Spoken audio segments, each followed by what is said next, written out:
And keep in mind that when you're in this spot right here and you're doing your activity and somebody new comes along to join an activity that you don't really like and you stop doing it,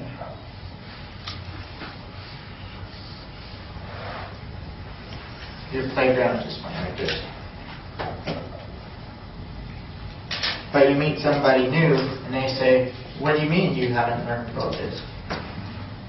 This is awesome stuff. Here's why. Now you've just changed your playground that way. This all runs off light. Okay?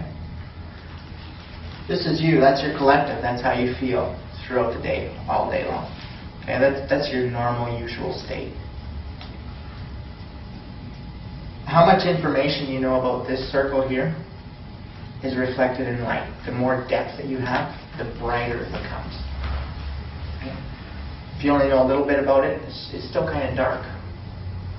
So it's almost like when you're venturing out into your playground and you're playing on the swing set. If you go to a new playground and you go and play on one of the activities out of the 10, you're only going to get 10% of the light that's possible to be generated from that area. Okay?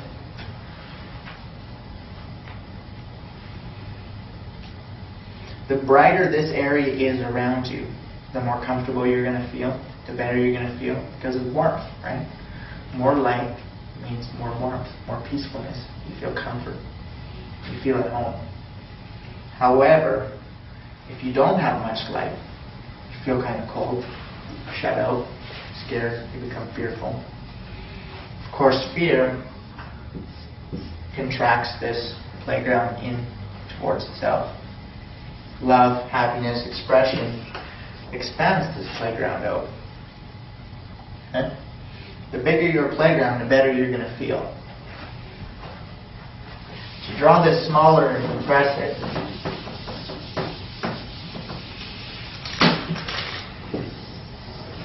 That's your potential. That's you. This three-dimensional little blob. Okay? That stores all of the information you've actually opened up and connected, integrated, and what you haven't, what you separated from.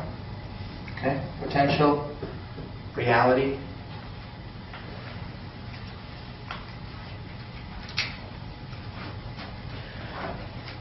That's the start of the playground. Now, information is stored in a memory system. What I just showed you here was a type of memory system that you can look at. A playground. Because it gives us an understanding that each area of our life or each subject we study is a circle. And the more of these circles that we have that are open, the more light we'll resonate with. The more we connect with other people. Do you ever notice that when you are involved in a conversation you don't know anything about, you kind of detract from the whole situation? It's a part of you that's missing. Did you notice it on some things where you don't know anything about, but you're interested? Instead of being afraid of the conversation and feeling out of place, you'll jump in and you'll be like, well, how does that work? I don't know much about this. Tell me more. But other things that you don't really care to know about, you'll shrink away and you'll separate yourself from the conversation. Do you guys notice how you do that? Mm-hmm. Isn't that weird? Yeah. Do you know what's even more weird? That your body and that your mind would select to stay uncomfortable in the situation and miss the information to open and unlock this system, than to just jump in and say, hey, I don't know what I'm doing, tell me more, because this is awesome stuff. It's a part of life, it's a part of who I am. Oh no, that's not me. Ugh. Oh, this is everything I wanted to learn.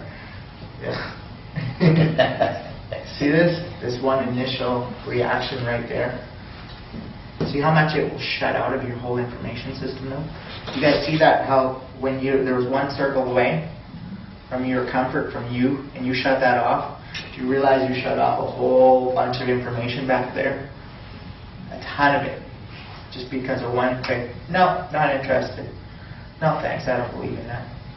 No, that's stupid. Yeah, you're all crazy.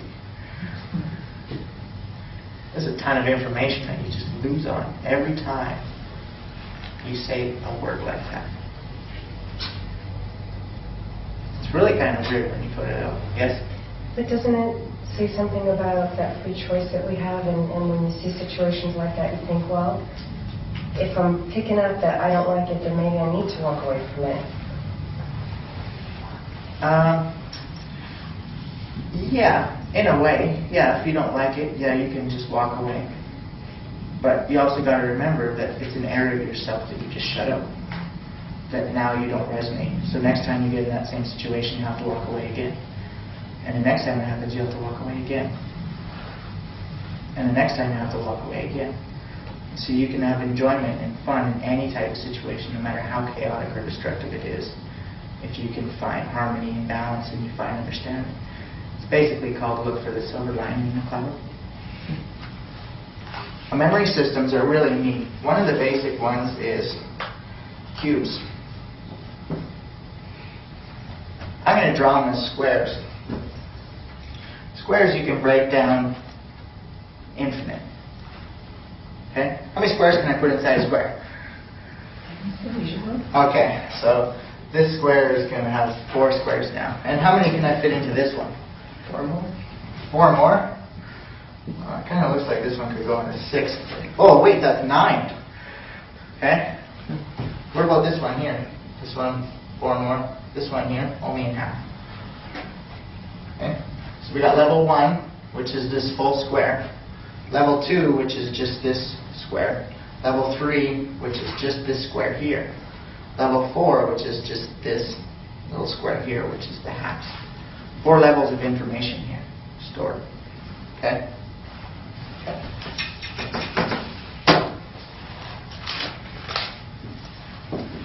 Level 1.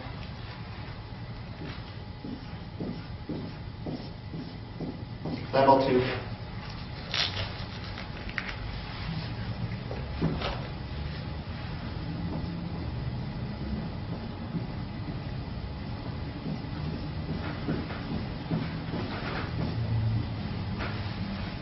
Level 3.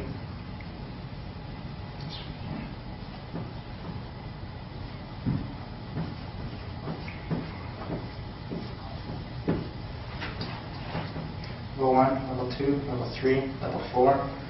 This one here breaks into 2 more. Level 5. So when we select a piece of information inside from our brains and from our thoughts, we go through this process. It's our level of focus, our level of understanding, depth of information. Okay? This is more like a tree type of way. Now, I don't need to actually show all these other ones, because with a tree you can basically just do whatever ones are active.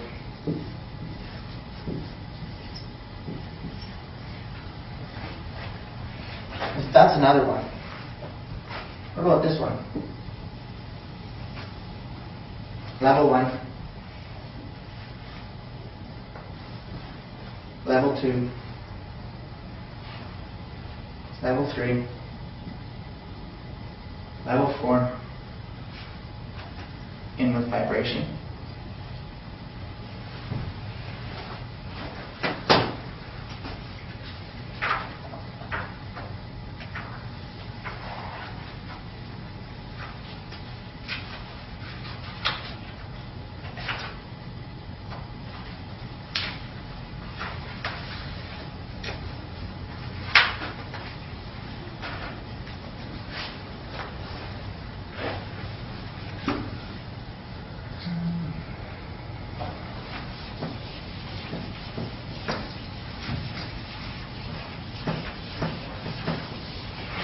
We did cubes as a 3-dimensional space. We can do hexagons as a flat 2-dimensional space.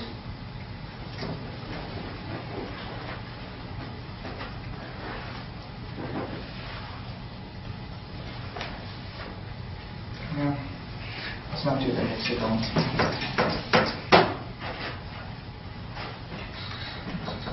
Understanding the memory systems, you understand how we talk.